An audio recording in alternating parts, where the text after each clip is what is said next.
Walnut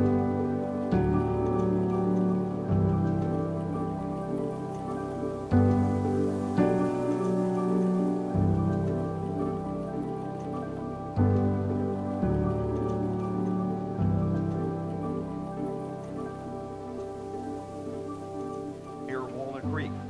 On behalf of the City Council, I want to welcome you to this special Memorial Day observance. We'll begin with the national anthem by the Walnut Creek Concert Band, after which City Council member Cindy Silva will lead us in the Pledge of Allegiance. Please rise.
Please join me. I pledge allegiance to the flag of the United States of America and to the republic for which it stands, one nation under God, indivisible, with liberty and justice for all. Thank you.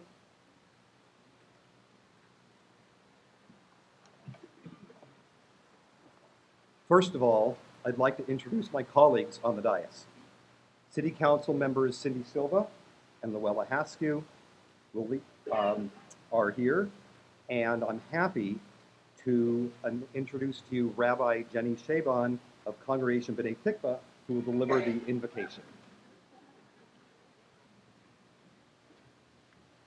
Thank you. I see we have congregants out on the grass,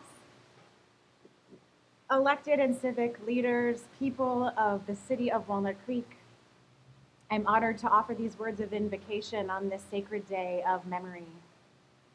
We find ourselves today at a liminal moment in our collective history, moving out of a global pandemic, feeling our hope and faith rise, while also holding tenderly onto the memories of the hundreds of thousands of people who died this past year at the mercy of COVID-19. May all of their memories be for blessing. On this Memorial Day, this Yom HaZikaron, as we say in Hebrew, we vow to remember with respect and love those who have served to defend our nation, those who have risked their own lives for the protection of all, and above all, those who died serving our country. Like the elegant birch trees at the Veterans Memorial Plaza, shining their strength and beauty into the water of the reflecting pools below, we too stand at attention in honor of those who sacrificed so much for so many. At a time in which our country is deeply divided, their memories call us to ask ourselves, who are we meant to be? How do we honor those fallen soldiers through our own righteous actions? Holy One, protect all those who are serving our country and who have committed their lives to keeping us safe. Spread your Sukkot Shalom, your shelter of peace, over them and over their families. Source of life, grant us the ability to work, to create a land of liberty and justice for all. We pray that freedom will dawn for the oppressed in our nation, and that this city will be an oasis of love and dignity and holy alliances. May the day come soon that the words of your prophet Isaiah will be realized. Let nation not lift up sword against nation, nor learn war anymore. Lo יישא גוי אל גוי חרב, לא ילמדו עוד מלחמה. לא יישא גוי אל גוי חרב, לא ילמדו עוד מלחמה. May it be so. Amen.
This past year has been like no other that any of us can remember.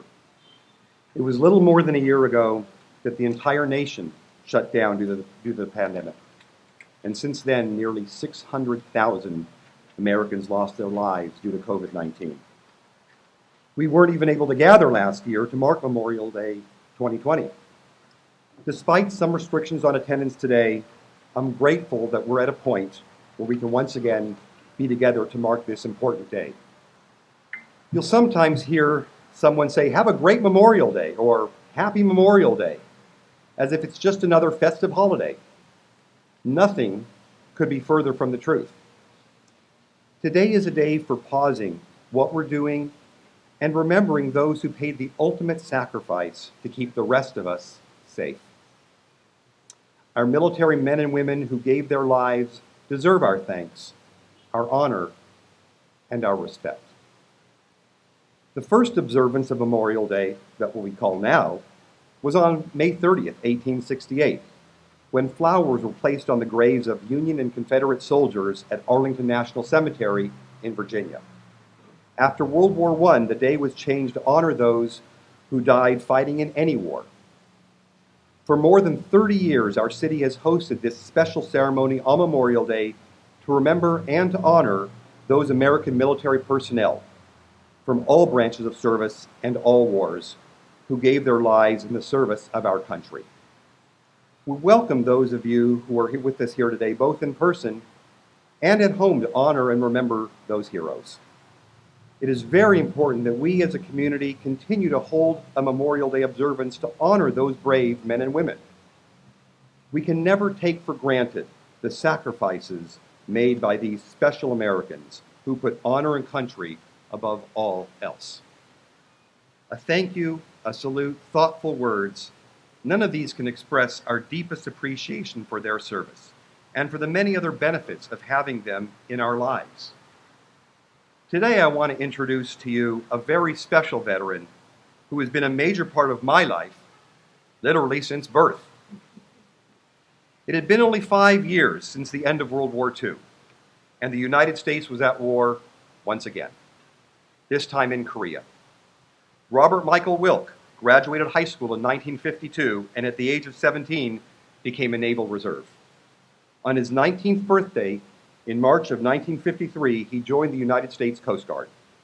He began as a seaman and later became a helmsman for the Coast Guard cutter, the Taney.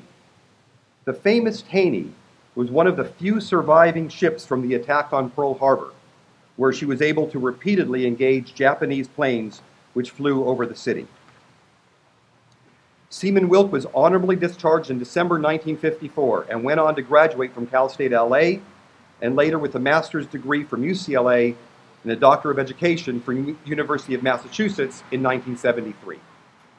Dr. Wilk moved his family to Lafayette in 1973 and eventually moved to Walnut Creek in 1986, with careers in both teaching and family therapy. In 1977, he joined as a reserve again for several years, and during that time was given a special honor in reviewing and delivering the keynote for the new graduating seamen at the Alameda Naval Weapons Station. Joining us today is United States Coast Guard Seaman Robert Michael Wilk, my father.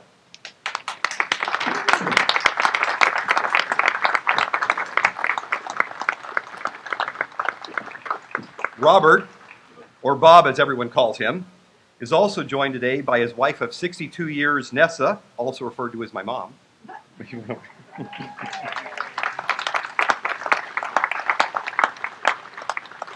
His grandson, Shane, a college senior at Cal State Long Beach.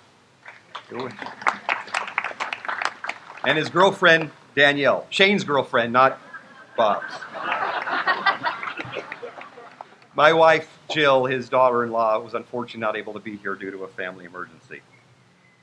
I'm so pleased to have my dad here to share some of his thoughts on this important day. Thank you, Kevin. When I was interviewed a little while ago by the TV station, his name is Bob, asked me if I thought that the younger generations of this country still consider Memorial Day as we have over the years when you were in the middle of a war. And I said, I think it goes both ways.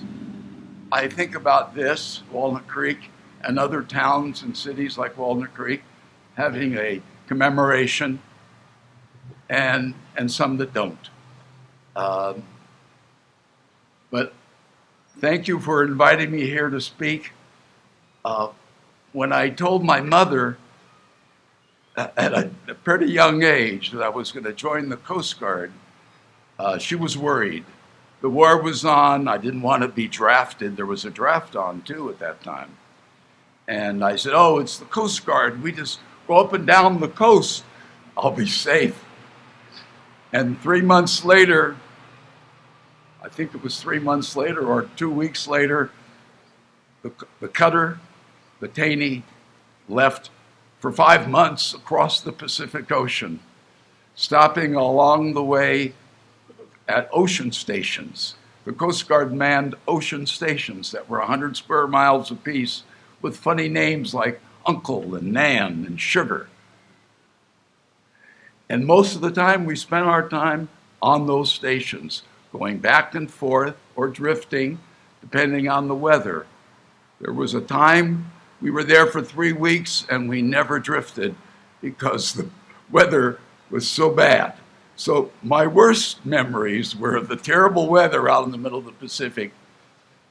But I gained a love for the Pacific Ocean and have crossed it many times and been in it many times.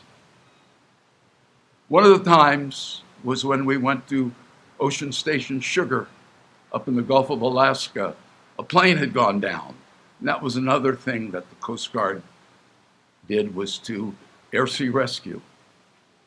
And there was debris in the water and even pieces of flesh and a body.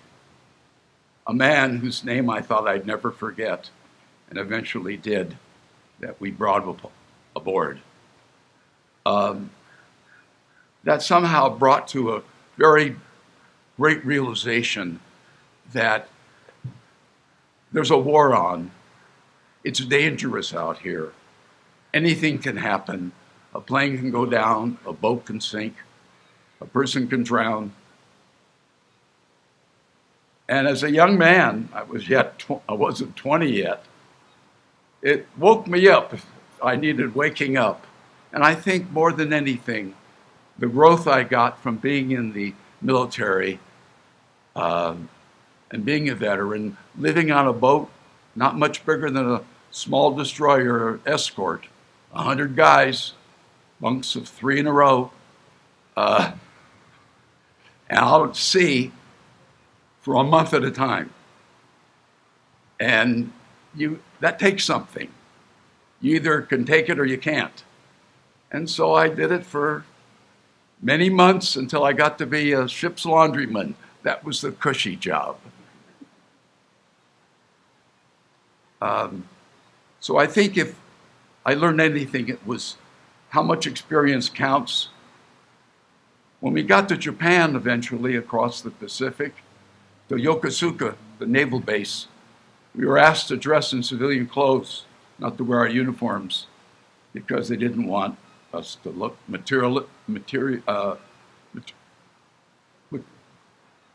militaristic. And during that time, I had a pal, Dan. We were both 19, and we went into Tokyo on a very modern train. We were impressed. And the Ginza, the main shopping and area of downtown Tokyo, had all been rebuilt. All the lights were on, just like before, out several blocks. And it wasn't that long after the bomb had gone off and destroyed the entire area. And we went to the Diet, which is the Japanese Congress, and we got an interview, got a tour by Mr. Fuji. We later saw his picture on the wall. He was a member of the Diet. You wouldn't have known it. And we took a whole different look at the Japanese people, how kind they were to us, what nice people they seemed to be. How come we were fed all this nonsense? It's hard to have an enemy if you love your enemy.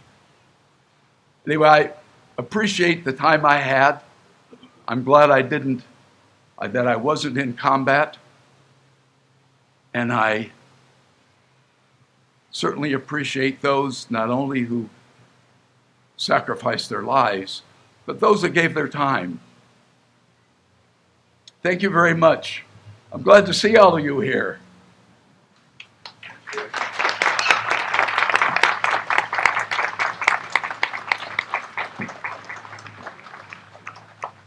Thank you, Dad. I'd be remiss if I didn't mention that my late brother, Brett Wilk, was also a veteran and was in the Navy for a few years. With us, I know that they wish they could be here, is Bob's other grandchildren, Darielle Wilk, my daughter, and Micah Wilk, who I think Micah was going to try to be here. Oh, there, I see him waving in the back. And his other daughter-in-law, Karen. So glad you could make it. I appreciate you sharing your thoughts on this Memorial Day, Dad. And I'd like to welcome back the Walnut Creek Concert Band.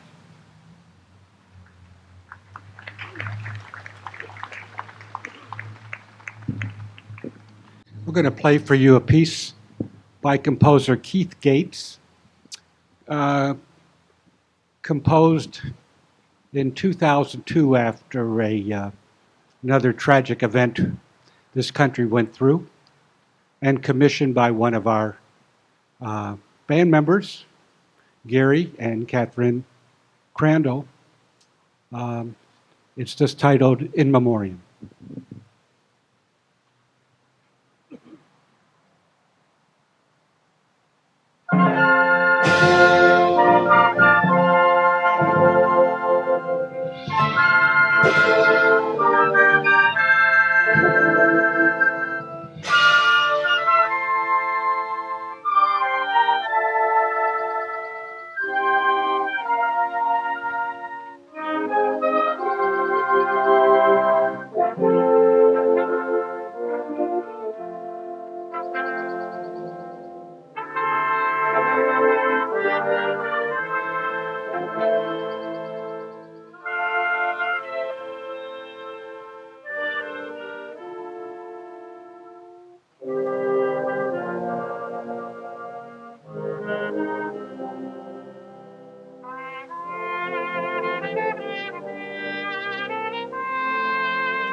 Thank you, Harvey and the band.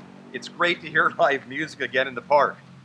The Walnut Creek Concert Band has been a part of our Memorial Day commemoration since 1988. Tomorrow, the East Bay Regional Park District will consider naming a new 2,500-acre park for former U.S. Supreme Court Justice Thurgood Marshall and the Port Chicago 50. The location is at the site of the former Concord Naval Weapons Station, which in July of 1944 became infamous for a tragic disaster when an explosion killed 320 men and injured nearly 400 more. Munitions detonated while being loaded onto a cargo vessel bound for the Pacific Theater. Most of the victims were African American soldiers. A month later, the dreadfully unsafe conditions at Port Chicago prompted hundreds of servicemen to refuse to continue loading munitions, with 50 men ultimately charged and convicted of mutiny and sentenced to 15 years in prison with hard labor. Thurgood Marshall's appeal of those verdicts led to most of the men being released from prison and ultimately paved the way for the desegregation of the U.S. military. The Port Chicago trial remains a stain, though, on our history. Sadly, much of the memory of the Port Chicago disaster has been lost to the history books. Some of you today may be hearing this for the first time. And few outside of the people involved remember it at all. This is an important part of our U.S. history and needs to always be remembered. Joining us today is someone for whom this is more than just a story in history books or Wikipedia. Reverend Diana McDaniel is the president of Friends of the Port Chicago National Memorial and the niece of a man who survived the blast. I'd like to welcome Reverend McDaniel to share her thoughts on this Memorial Day.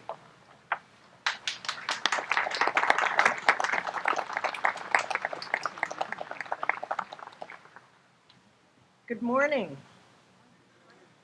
And greetings, Mayor Wilk, City Councilwoman, Rabbi, and Bob.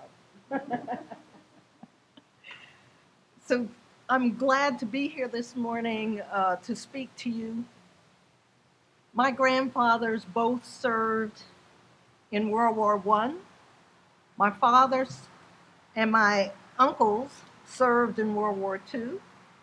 My husband, who's here right here with his Vietnam hat on, served in Vietnam, and so did my brother. And they came home. Those were family members who came home.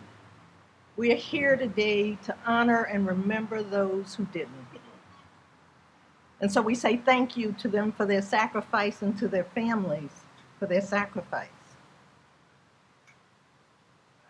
When I was a girl, we would have family gatherings, like my uncle lived in another state, and he'd come visit us and have dinner with us at Christmas time or some family gathering. And my father, my uncle, and my brother somehow always got into war stuff. They would start talking about stuff, and my uncle would get very, very angry. Then I didn't want to be in the room when they were talking, so I would leave and go with my mother and my aunts and, with the women. But I would hear periodically a little something about an explosion. But I didn't hear the story. I didn't know the story. Well, 30 years later or so, somebody invites me to go out to the Port Chicago Naval Magazine. It was known as Concord Naval Weapons Station. And so we go out and we take a tour and we find out the story. That during World War II, when they were loading the ships, there was this major explosion. And it occurred to me a few weeks later, after I toured, I thought, I wonder if this is the place Uncle Irvin was talking about. So I called my father and I said, is this the place? Is this what happened? And I said, why was he so angry? He said, yeah, that's the place. Uncle Irvin was in his barracks when the explosion occurred. He was thrown across the room. He said he was sitting in a chair using his bed like it was a desk. And then when the explosion occurred, it threw him all the way across the room. It hit the windows, glass shattered. He said they immediately started working. He said he first checked to see how his people in his barracks were, and they didn't have to wait for somebody to tell them what to do.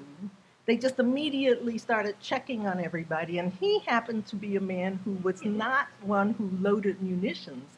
He worked in the recreation department. So, there was a basketball team and games and things to keep the guys active, right? So anyway, he said that he actually went over to the rec center, picked up a truck that was used by the rec center, and then started transporting people who were really hurt to Camp Shoemaker so they could get treatment. He said that the white European Americans were given 30 days off because of the stress. They didn't call it post-traumatic stress at that time. They probably called it shell shock. And he said that the African American sailors never got any time off, but they were the ones who did most of the work of the cleanup. He said they would find a shoe with a foot in it or a glove with a hand in it. And it was just horrible work. He said the CBs came in and then they rebuilt everything, and everything went pretty well, but it was a tough time. This happened July 17, 1944, the largest explosion on the mainland in the United States, killing 320 men and injuring 400 others. And as the mayor said, these men were mostly African American, and they were part of a segregated unit of the Navy and were assigned that task of loading munitions, but no white people were, only black people. And that was part of the argument Thurgood Marshall had later. The guys who were loading the ships were not even allowed to go to the bathroom on the ships. They had to walk a half a mile away to go to the bathroom. There was a subsequent refusal of 258 members when they were over at, oh my gosh, I forget the name of it, on August 9th over, what's the name of the place, George? Mare Island, thank you. They sent the guys over to Mare Island to continue loading, but they actually, 250 of them had sort of a work stoppage. And then they were threatened that they were going to be shot. And then ultimately 50 of them remained strong. They decided that until they got some proper training, which they never had, or proper equipment, that they would then go back to work after there was training.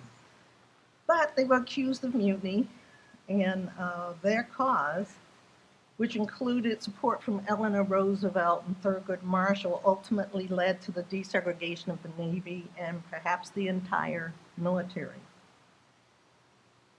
Every year in July, at the former Concord Naval Weapons Station, which is now Motco Military Ocean Terminal, Concord, there is a commemoration that the National Park Service puts on, and the Friends, I'm president of this Friends group, where we are official partners with the National Park Service, and we put on a commemoration, and you're all invited to come July 17th. We couldn't do it last year, but this year, July 17th, there will be a commemoration. You have to make reservations. I also want to say that the Friends were active in advocating for it to become the 392nd National Park. There is a national park in the midst of a live munitions base in Concord.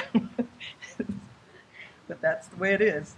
But you must make reservations to come, and you have to be an American citizen. You're not allowed, unless you're an American citizen, to go on the base. So make reservations 2 weeks in advance or 3 weeks in advance, and please join us. When I first learned this story, I offered our church building as a place for us to meet, because we figured once we found out about the story, what were we going to do about it? Do we come together? What do we do? So I offered the church building. We came together, and there was another minister there who opened us up in prayer, because in my business, we open and close in prayer. So we opened in prayer, and we had our business meeting, and this was 20 years ago. And when we finished the meeting, I stood up, we all held hands in a circle. I closed the meeting in prayer, and there were words that came out of my mouth that I never heard before almost. And it was as if all 320 of those people who had died were in the room with us. And when they were there, it was like everybody could feel it, it was palpable, and we knew we would be doing some work in this regard. And I've been working with it ever since. There will be a world-class visitor center and an interpretive center on the new regional park, and it'll tell the story of the land and all those who've lived on it, the story of the African-American heroes who helped World War II, the Native American people, everybody who's lived on it. It'll tell the story of Port Chicago, the story that was raised and the city that was lost. Justice Thurgood Marshall not only appealed the convictions of the Port Chicago 50 because they were found guilty, and their records have never been cleared. We're still working on that. But Thurgood Marshall was instrumental in this story being brought to the attention of the public. And without Thurgood Marshall, it's likely this story would have been swept under the carpet and forgotten. Our job in the Friends of Port Chicago National Memorial, we are a nonprofit. We are the fundraising arm for the National Park Service, and our job is to keep the story alive. We do not want it forgotten. Hey, let me say one more thing. You know, the men who served out there that I've talked to over the years want people to know they did their darndest to help win the war. They did as much as they could. They really wanted to go off to the South Pacific to fight, but they weren't allowed to, but they did what they could to win. Thank you.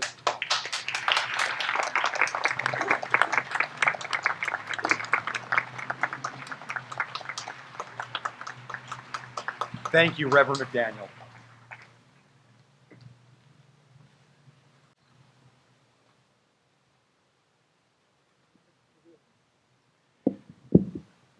Next, we're going to play Armed Forces Salute.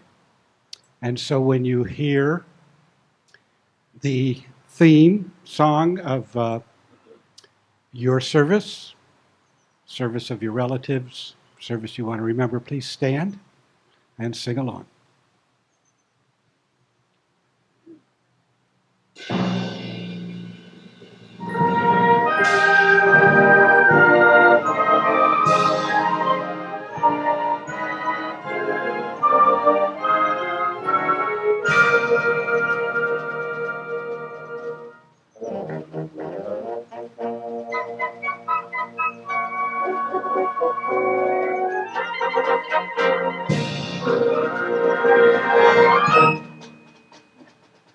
The Army.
The Coast Guard.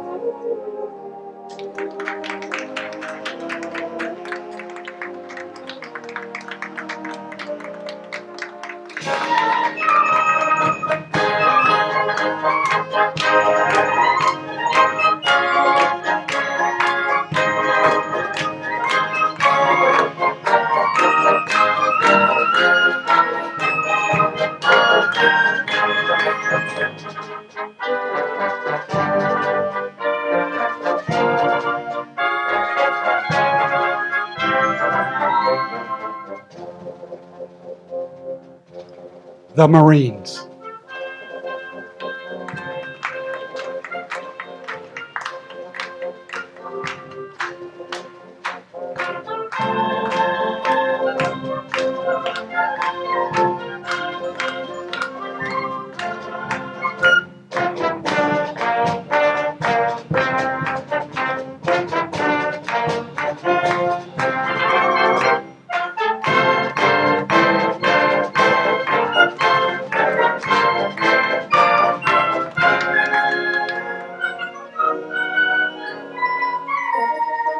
The Air Force.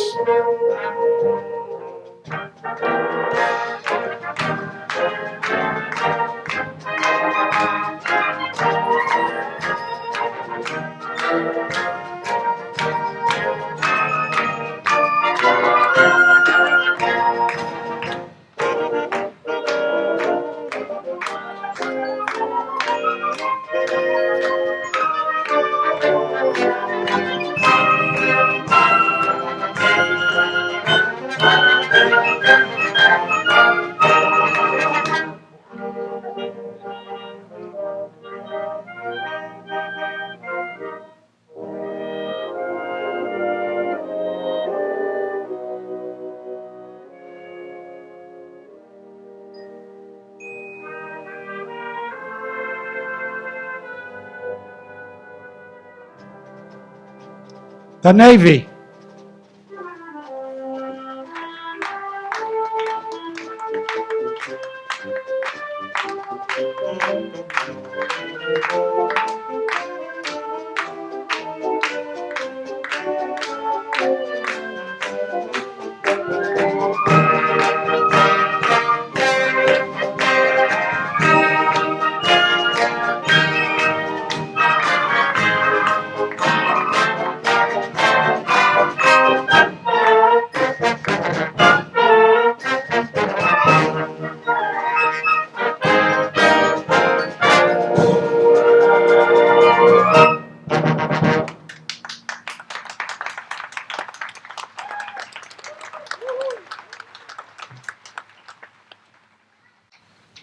The Reverend spoke beautifully just moments ago about the power of blessing, about being in blessing with other people to unite us to those who we've lost, to unite past and present and future as a sacred chain. So as a closing benediction, I'd like to offer the words of the priestly benediction, the threefold blessing that is known and beloved and revered among many faiths, as a way of blessing the ceremony and bringing it to a close. Yevarechecha Adonai v'yishmerecha. Ya'er Adonai panav elecha v'yehuneka. Yisa Adonai panav elecha v'yasem lecha shalom.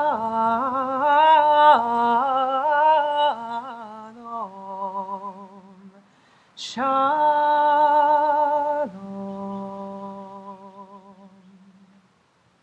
May God bless you, bless us, and keep you.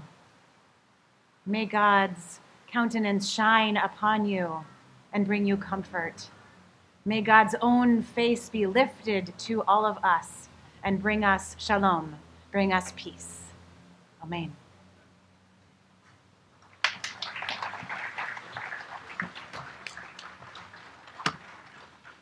Wow.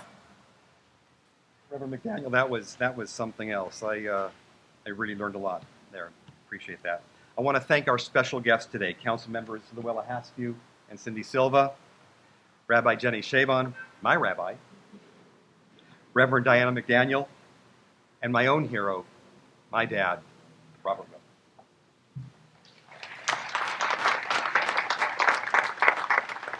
Thank you again to the Walnut Creek Concert Band under the direction of Harvey Benstein.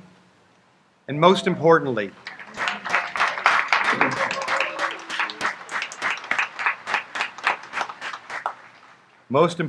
thank you to all who have joined us here at Civic Park today, and to those watching at home, and of course to those who are not able to be here today due to their service. May we never forget the men and the women who died while serving our country. Thank you.